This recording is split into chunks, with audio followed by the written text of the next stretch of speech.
इससे स्पष्ट है कि पंजाब अपने आवंटित हिस्से से कहीं ज्यादा मात्रा में पानी का उपयोग कर रहा है, जबकि हरियाणा को उससे आवंटित हिस्से से 17% कम पानी मिल रहा है। पिछले अगर 10 वर्षों में पंजाब व हरियाणा को दिए गए पानी का ब्यौरा देना चाहूंगा।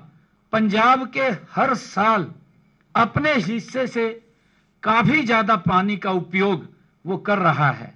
मैं बताना चाहूंगा कि SYL का निर्माण न होने के कारण भी हरियाणा पानी के अपने आवंटित 3.5 MAF हिस्से में से केवल 1.62 MAF पानी का ही उपयोग कर रहा है। मान सरकार तथ्यों को तोड़ मरोड़ कर केवल भ्रमित करने का ही काम कर रही है, क्योंकि मैं फिर ये बात कहूंगा कि सस्ती राजनीतिक लोकप्रियता हासिल करने के लिए, अरे पीने का पानी है, इसके ऊपर तो राजनीति मत करिए। आप जो हमारा कृषि योग्य पानी है जिसकी हम लगातार मांग कर रहे हैं, वो पानी तो देने की बजाय आप हमारा पीने का पानी भी छीन रहे हैं, उस पीने के पानी को भी बंद कर रहे हैं। हरियाणा के काफी जिलों में पीने के पानी की आज समस्या आ रही है, जिसको हम संभाल रहे हैं। यह समस्या न आती अगर मान साहब पानी न रोकते, क्योंकि उन्होंने पानी रोका, उसके कारण से आज पूरे हरियाणा में ये समस्या खड़ी हुई है।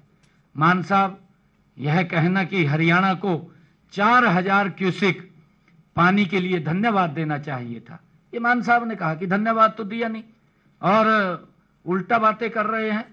हाँ, ये मैं कहना चाहूंगा कि मान साहब, ये जख्मों पर नमक गिरने की बात आप कर रहे हैं। हरियाणा ने कभी अपने हक से ज्यादा नहीं मांगा है। BBMB जो एक केंद्रीय और एक निष्पक्ष संस्था है, ने न तकनीकी आधार पर हरियाणा का कोटा तय किया है, लेकिन मान सरकार ने इसे मानने से इनकार कर दिया है। यह न केवल हरियाणा के साथ अन्याय है, बल्कि भारत के संघीय ढांचे पर भी सीधा प्रहार ये मान सरकार ने किया है। भारत एक संघीय देश है, जहां हर राज्य का कर्तव्य है कि वह अपने पड़ोसी के हितों का सम्मान करे, और मान सरकार का यह रवैया न केवल हरियाणा बल्कि पूरे देश के लिए एक गलत मिसाल कायम करता है। मान साहब का दावा कि 31 मार्च को हरियाणा का पानी खत्म हो गया, पूरी तरह से ये भ्रामक और झूठा प्रचार वो किया जा रहा है। BBMB के स्पष्ट आंकड़े हैं, हरियाणा ने अपने कोटे का उपयोग किया, लेकिन अप्रैल 2025 के लिए अतिरिक्त पानी का आवंटन BBMB की तकनीकी कमेटी ने किया था। मान सरकार का इसे रोकना न केवल अनैतिक है, बल्कि कानूनी और संवैधानिक रूप से भी ये गलत है।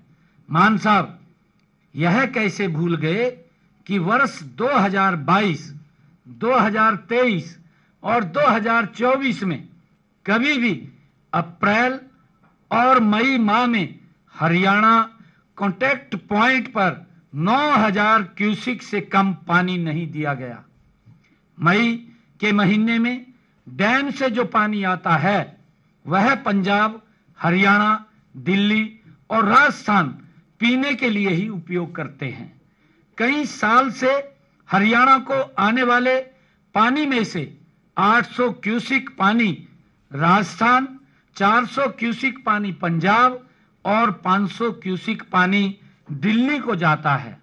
अगर पिछले 3 साल की बात करें तो मई 2022 में हरियाणा को औसतन 9727 क्यूसिक और मई 2023 में औसतन 9850 क्यूसिक और मई 2024 में औसतन 10,067 क्यूसिक पानी मिला था।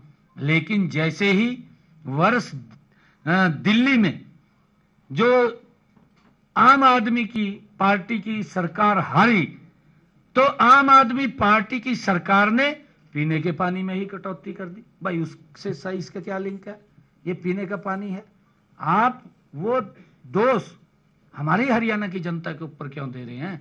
इसका असर वहां के लोगों को भी पड़ेगा, जिन लोगों ने आपको वहां वोट दिया था उनके ऊपर भी असर पड़ने वाला है। हैरानी की बात है कि जब तक दिल्ली में आम आदमी की सरकार थी, तब तक तो आम आदमी पार्टी की सरकार को दिल्ली जाने वाले पानी पर कोई आपत्ति नहीं थी, लेकिन अब चूंकि वहां पर वो हार गए हैं, तो अब दिल्ली की जनता के सामने खड़े इस जल संकट पर मान सरकार ने आंखें बंद कर ली हैं, आंखें मूंद ली हैं। ऐसा प्रतीत होता है कि यह सब दिल्ली की जनता से बदला लेने के लिए हमारे हरियाणा के लोगों को भी प्रताड़ित करने का ये काम कर रहे हैं। मान साहब, यह भी याद रखना चाहिए आपको कि जून से पहले भाखड़ा डैम के जल भंडारण को निश्चित मात्रा तक खाली करना भी आवश्यक है, ये सब जानते हैं, ताकि मानसून के दौरान बारिश का पानी संग्रहित किया जा सके। यदि जल स्तर भंडारण में जगह नहीं होगी तो बारिश से मिला अतिरिक्त पानी वो पाकिस्तान चला जाएगा। उसको मालूम है, क्योंकि उसको आगे रोकने का कोई स्थान नहीं है, जो न तो पंजाब के हित में है और न ही राष्ट्र के हित में है। ये इस बात का मान साहब को ध्यान रखना चाहिए। हरियाणा ने हमेशा अपने बड़े भाई पंजाब के साथ भाईचारा निभाया है। हमने कभी पंजाब के हक पर सवाल नहीं उठाया, लेकिन आज जब हरियाणा का किसान अपनी मेहनत से उगाई फसल को सूखता देख रहा है, तो मान सरकार का यह रवैया हमें मजबूर करता है कि हम कड़े कदम उठाएं। मान सरकार ने सर्वदलीय बैठक बुलाकर विधानसभा का विशेष सत्र बुलाने और प्रधानमंत्री जी से मुलाकात करने की भी बात उन्होंने कही है, लेकिन यह सत्र एक तरफा प्रस्ताव पास करने का मंच नहीं बनना चाहिए। पानी का मुद्दा दोनों राज्यों का है और इसका हल बातचीत और सहयोग से ही निकलेगा। आम आदमी पार्टी के हमारे मान साहब सरकार जल विवाद और अन्य मुद्दों के जरिए भारत के संघीय ढांचे को कमजोर कर रही है। संघीय ढांचा भारत के संविधान की आधारशिला है, जो केंद्र और राज्यों के बीच शक्तियों के संतुलित बंटवारे पर टिका हुआ है।